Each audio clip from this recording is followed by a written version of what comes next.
The great hall of Klyrris shimmered with crystal walls that pulsed faintly like the heartbeat of a living creature. The royal family of the Serevani sat upon their thrones, gleaming, elongated structures carved from translucent stone. The Serevani were an ancient alien species, their features elegant, their skin shimmering faintly with iridescent hues. To human eyes, they looked both angelic and terrifying, tall, sharp-eyed, with slender frames that radiated a kind of controlled power. At the center of the hall stood a group of chained figures, survivors from a recent skirmish between human explorers and Serevani patrols. The humans had trespassed unknowingly into Serevani territory, and by Serevani law, intruders could be punished, enslaved, or occasionally spared, depending on the whim of the royal court. Among them was Captain Elias Ward, a man in his early 30s, wearing a torn Federation uniform. His face was bruised, his lip cut, but his posture remained defiant. Unlike the others who hung their heads in fear, Elias looked directly at the towering Serevani queen, unflinching. His stubbornness drew whispers from the alien courtiers, who were unused to seeing such defiance from captives. Beside the queen sat her daughter, Princess Serenya, radiant in her ceremonial attire. Her long silver-white hair cascaded like liquid light, her violet eyes glowing faintly. She had watched the humans with curiosity, her gaze drifting often toward Elias. Something about his refusal to bow, even when surrounded by overwhelming power, fascinated her. When the queen finally stood, her voice resonated across the chamber like a chord of music and thunder. "These intruders," she declared, "trespassed into Serevani space. By law, their fate rests in my hands." She raised one delicate hand to strike judgment. But before she could speak, Serenya rose, her silken gown rustling as she descended from the throne. The courtiers gasped. No princess had ever interrupted a queen's judgment. Walking gracefully across the hall, Serenya stopped before the line of chained humans. She scanned them briefly, then pointed directly at Elias. Her voice, soft yet clear, rang through the hall. "I want this human, Mom." Gasps filled the chamber. The queen froze, her crystalline crown catching the light as she turned sharply toward her daughter. Never had Serenya made such a demand, especially in open court. Elias himself blinked, caught between disbelief and a rising instinct to resist. He was a soldier, not some prize to be claimed. Yet the princess's eyes held a strange determination, gentle but unwavering. The queen's lips tightened. "Serenya, you speak out of turn. He is a trespasser. He belongs to the state." But Serenya shook her head. "He belongs to me now." The silence in the hall was deafening. Finally, the queen exhaled slowly, her face unreadable. "Very well, daughter. But know this, your choice will bind you. A human is fragile, flawed, and unworthy of Serevani royalty.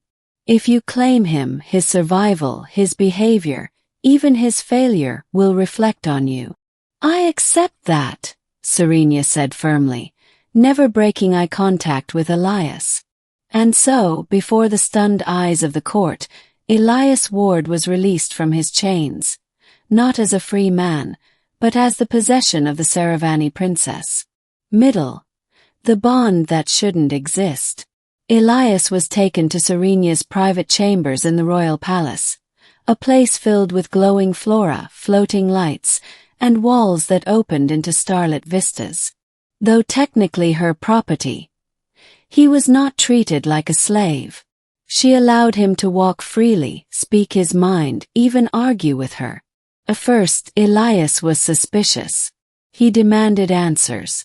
"Why me? Why claim me like some trophy?" Serenya studied him with calm patience. "Because you are different." The others begged for mercy. You looked my mother in the eye. No fear. No submission. That is rare, even among my people. I wasn't trying to impress anyone, Elias muttered. I was just refusing to let you see me as less than human. And that, Serenya said softly, is why I chose you. Days turned into weeks. Serenya often invited Elias to accompany her on palace walks, political gatherings, and even research sessions in the crystal archives. He began to see that she was no spoiled princess. She was a thinker, a dreamer, someone who questioned her people's rigid traditions. In turn, Elias spoke of humanity, Earth's struggles, its wars, its hopes. Serenya listened with wide-eyed wonder. To her, humans were reckless, flawed, yet burning with an energy that the long-lived, orderly Serevani seemed to lack. Their bond grew quietly, carefully. It wasn't romance at first. It was respect, then curiosity, then an unspoken closeness neither dared to name. But not everyone approved. The Serevani court whispered behind closed doors.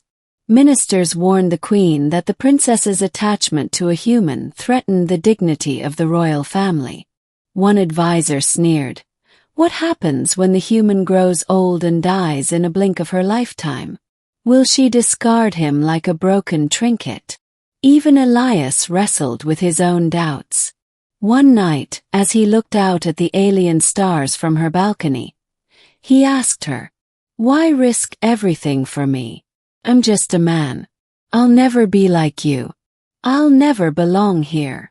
Serenya placed a hand on his shoulder, her voice steady. "You belong where you choose to stand. And I have chosen you." Still trouble loomed. The Federation had not forgotten its captured crew. A rescue fleet entered Serevani space, escalating tensions into the brink of war. Inside the palace, factions pressed the queen to rid the court of Elias, arguing that keeping him would only inflame hostilities. The queen summoned her daughter. "Serenya, the time has come to relinquish him. Return the human. End this foolishness." But Serenya stood tall, her eyes blazing with rare defiance. "No. If we surrender him, we surrender the idea that Serevani and human can ever be more than enemies. He stays with me." The queen's gaze hardened. "Then you must prove his worth. For if he fails, both of you will fall." Climax. Trial by fire. The queen decreed an ancient rite, the trial of coexistence. If Elias could survive a series of challenges that tested not just strength but wisdom and spirit, he would be acknowledged as Serenya's rightful bondmate. If he failed, he would be executed and Serenya disgraced. The court buzzed with anticipation. No human had ever faced such trials. The first challenge was the Path of Blades, a hall filled with shifting crystal shards that could cut through steel. Elias had to navigate it unarmed. Serenya watched, tense, as he relied not on brute force but on timing, agility, and sheer stubborn endurance. He emerged battered, bleeding, but alive. The second challenge was the Veil of Minds, where illusions preyed upon his deepest fears. Elias faced visions of Earth burning, of his crewmates blaming him, of Serenya turning away. But he anchored himself with a single thought: "I will not break for them. I will not let them win." He passed, trembling but unbowed. The final trial was the hardest. The judgment of unity. Elias was placed in a chamber with Serenya, and the two had to synchronize their thoughts through a Serevani mind crystal.